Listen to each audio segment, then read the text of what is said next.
This recording is for proof of concept for Pmtud discovery.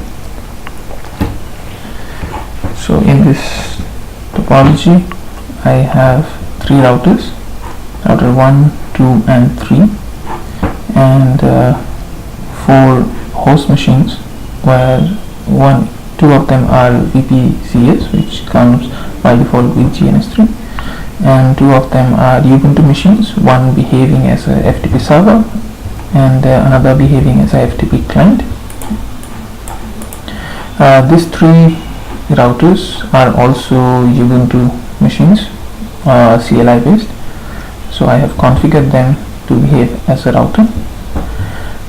As for the topology is concerned, where Pmtud discovery will be done, because Mtu discovery is the prime point for Pmtud discovery, so this is how the Mtu of the interfaces are set.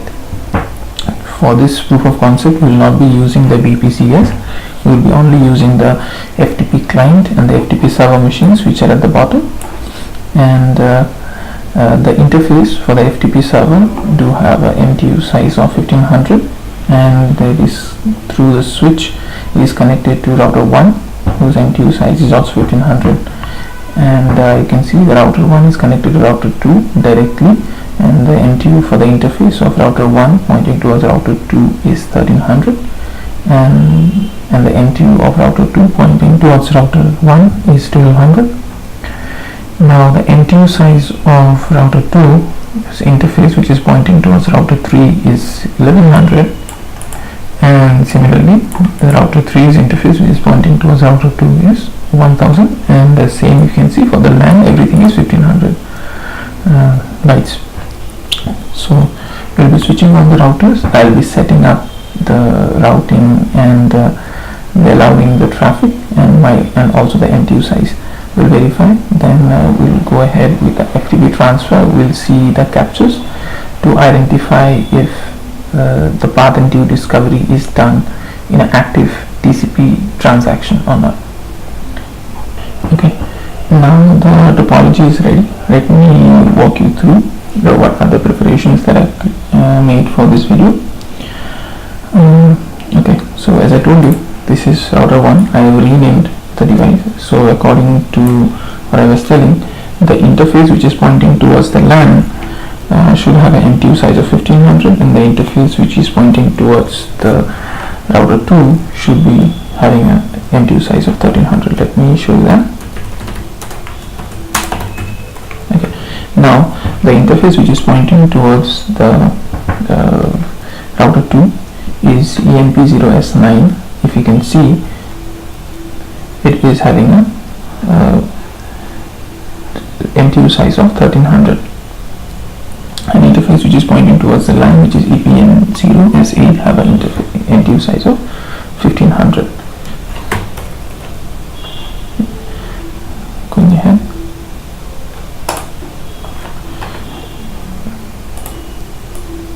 Okay, now if you see on router 2, the interface which is pointing towards router 1 should have an MTU size of 1200, and the one which is pointing towards router 3 should have an MTU size of 1100.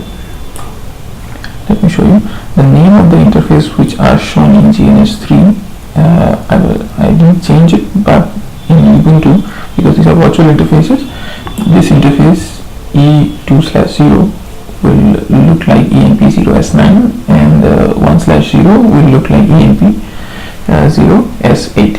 So let us verify. 1200 EMP0S9, 1100 EMP0S8. Okay, so EMP0S8, as I told you, 1100, EMP0S9, as I told you, is 1200. Moving ahead. Okay, and on router 3, same. Only EMP0S9 will be having 1000, EMP0S8 will have 1500.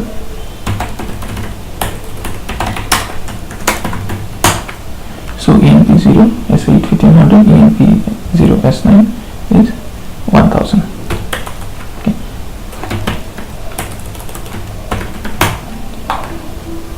So this is what the topology is.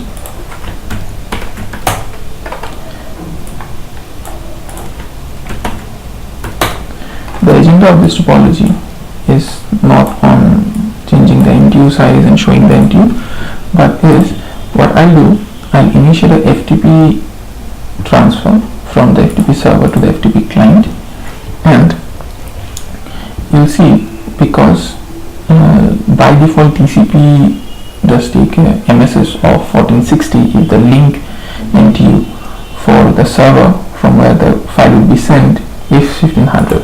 So if I show you, okay, E0 is the interface of the FTP server, which is pointing towards R1. So if you see, the MTU size is 1500. Similarly on the client side, E0 pointing towards router 3 having MTU size of 1500. So the negotiation, the TCP negotiation, each of them would inform each other that okay, we will be using MSS of 1460. So when we use a MSS of 1460, we tend to, and we end up getting a packet size of 1500 as per the data is concerned. Because MSS is only the data part, we add 20 bytes of TCP and then 20 bytes of IP header. TCP header 20 bytes, IP header 20 bytes, and it will give us a 1500 bytes of IP packet. But if you look into the topology, when the 1500 bytes of IP packet will be sent in this direction, the transmission unit of this outgoing interface of router 1 is 1300. So pretty much it should not send out. Now there is a logic that if the packet do have fragmentation capability, means the DF bit, do not fragment bit, is off, then it will fragment and send it out. But if the DF bit is on, then it will not be able to fragment. It will drop the packet and send the ICMP error message. We'll see what kind of ICMP error message it sends. So when the ICMP error message will be received, it will craft a packet lesser than 1300, in such a way that the IP packet size will be lesser than 1300, and it will be sent in this direction. Now it will come to router 2. The router 2 will try to send it out. Same logic applies. The outgoing interface's MTU size is 1100. It will drop the packet if the DF bit is on and send the ICMP error message back to the source. Now this will happen twice, because in the third router the outgoing interface's MTU size is 1500. So if the packet size goes to 1100, it will easily go out of this. Now there is a common misconception that comes up is, if the packet size is 1300 when it goes out of router 1, and will it be received by router 2 even though the MTU size of the interface which is connected to router 1 do have an MTU size of 1200? The answer is yes, it will, because MTU stands for transmission unit, so it will only come into consideration when the packet is going out of the interface, not coming in. So taking that into consideration, so I hope you are able to understand what exactly we are going to achieve. Now I'll start the captures and I'll start the transfer, and then we'll discuss on the captures.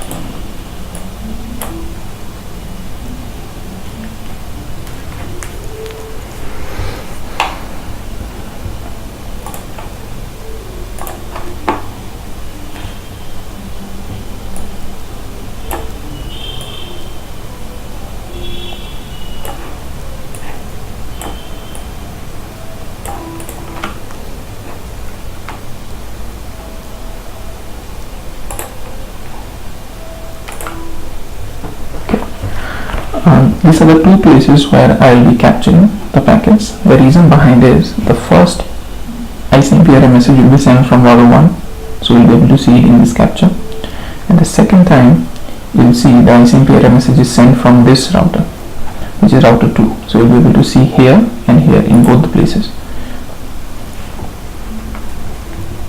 So I'm not capturing the link which is in between router 2 and router 3, and also in this LAN, because it is not necessary.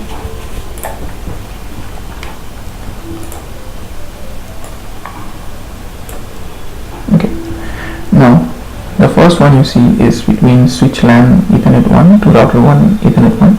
The second one is router 1 Ethernet 2 to Ethernet switch 1 Ethernet 0. So that's how it goes. The first capture is at this place and the second capture is here.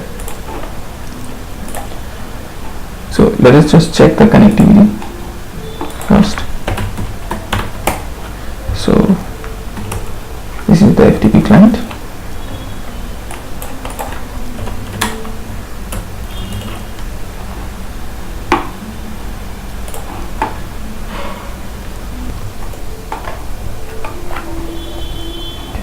I put down some filters here at the top, as you can see, just to avoid unnecessary captures coming on the screen, and you can concentrate on whatever is necessary. So let us check the connectivity. 92.168 1.3. Okay, you can see the connectivity is from the client to the server.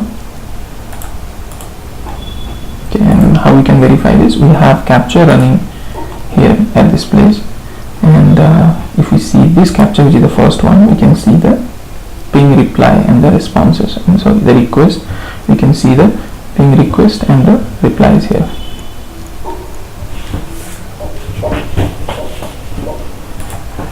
Okay, now we'll start the FTP transfer and we'll see how it goes.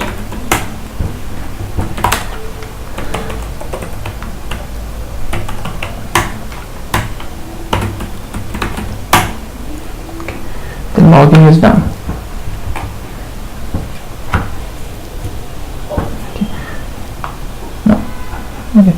Let us see the control connection a little bit here, and let's see how it is happening. So the control connection is made from 2.3, which is our client, to 1.3, which is our server, from a random port to port number 21. And if you see the sync packet, as I told you, at the initial phase it will send the MSS value which will be relevant to the link which is connected to the client or the server. So here we can see MSS value of 1460. So this will how it will always go. Even if in the response from the server side, you see MSS value of 1460, because the link NTU for the server is 1500. That's the reason. Now we'll go ahead and initiate the data connection.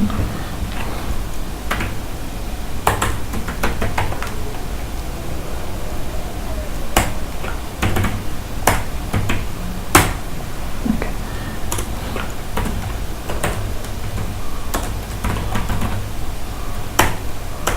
I have some files in the FTP server located in the download folder, nature, wildlife, and Ubuntu ISO. So I took some larger files so that we'll be able to see how it goes. So we'll go ahead and we'll go ahead and download wildlife.wmv, and once it's done we'll be able to see how it goes. So the local directory where it will come is root. So I'll change it from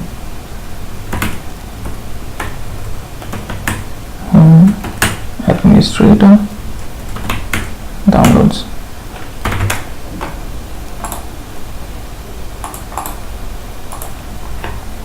Okay, so the download is ongoing. Let it finish. The capture size will be pretty big, but we just have to concentrate on the part which explains the Pmtud discovery. So that's what exactly we're going to see now. So we'll go back to the captures. So as I told you initially, because the data, the FTP data was sent from the FTP server in this direction, so first ICMP error message, which we'll see just in a while, will be sent from router 1, and that ICMP error message will have a IP address. The layer 3 header will have an IP address of 192.168.1.1, and the second ICMP error message you will see will have a IP header point would be sent from 10.00.2. Right? So let us look into, and as I told you, the first would be sent from here. So we'll see the packet for which the router 1 is sending the ICMP error message has not crossed router 1, but the second one for which router 2 was sending the error message crossed router 1, because it will have an NTU lesser or equals to 1300, and it will reach router 2, and router 2 will say, okay, I have an NTU of 1100, I cannot send the packet size of 1300, so I'll drop it and I'll send the ICMP error message towards FTP server, so that it can reduce the packet size, and send a lesser size packet towards the transmission. So let's see.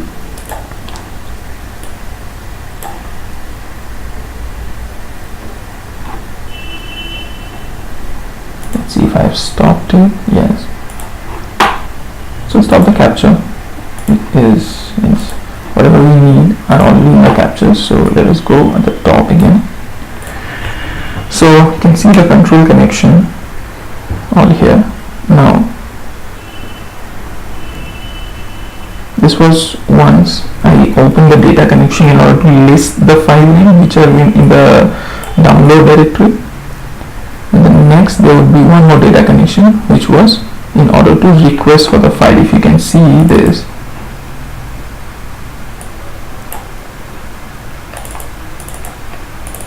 I'm requesting connection to open to transfer this particular file from the server to the client. So this will pretty much trigger the file transfer. If you see, the server, which is 1.3, tries to send the packet to 2.3. Now please remember, this capture is here. The capture which we are looking is in between router 1 and the server, FTP server. Let's go back. So these packets are sent, and here we see destination unreachable, fragmentation needed.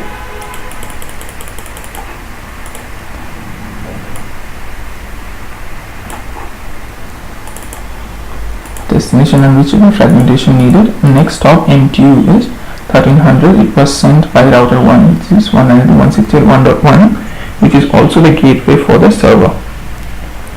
Now, how we can find out for which particular data packet? Obviously, you can see all the data packets are almost of 1500 bytes. If you see one of the packet go inside IP header, we'll see 1500 bytes. So here it is. Now, for this particular packet, right, how you can know that for which packet it has sent? Simple. You can go here. You can see the IP header, and we'll see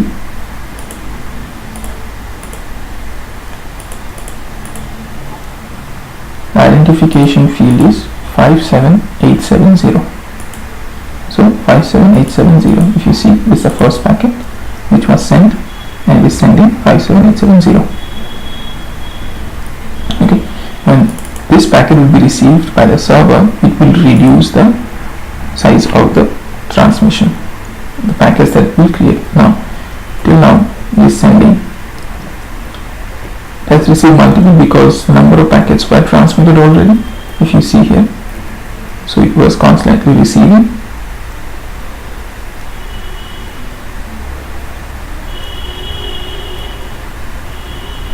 Okay, now at this place you see, I'll just go ahead and remove the protocol preferences.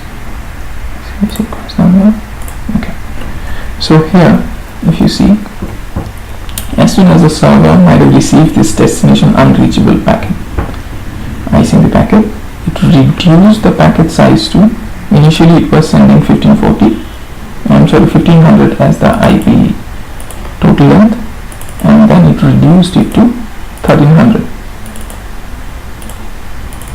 Because it has received this destination unreachable, fragmentation needed, it has sent it.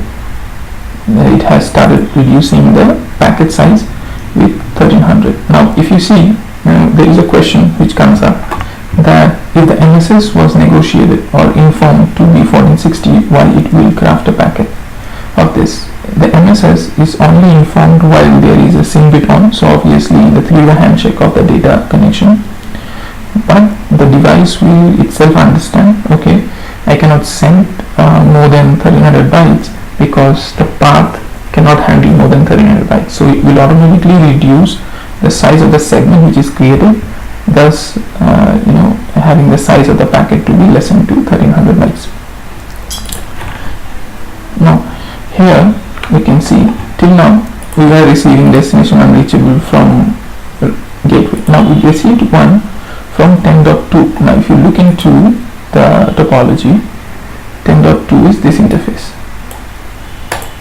Now you saw that we have received 10.2 here from 10.2 ICMP error message. Now what do we have? If saying my next stop is 1100 bytes and I'm sending this for this particular packet which was having total length of 1300 bytes. You see this? And the IP identification field is 57880.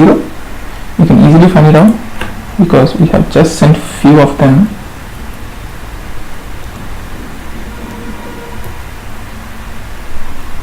Okay, so this one 57880, we are receiving it or 57880. What is it?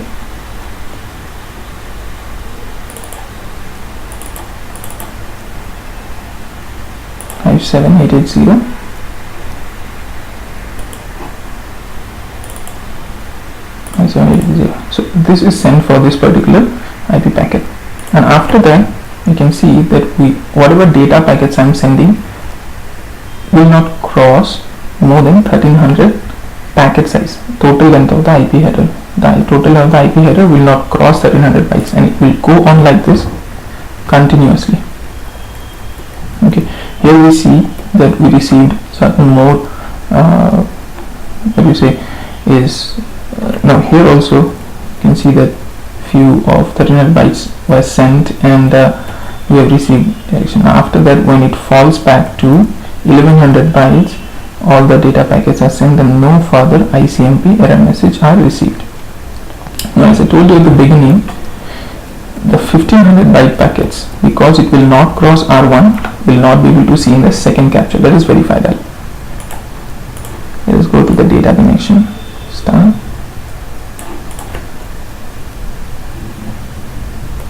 Okay, you see 3-way handshake, no 1500 bytes data packet. Whatever we received were 1314 bytes, or this is actually the size of the frame, which includes 1300 bytes of IP packet and 14 bytes of the frame header as per GNS. And once that is done, the destination unreachable fragmentation needed was sent from 10.0.0.2, which is router 2. All the packet size went to 1100 bytes.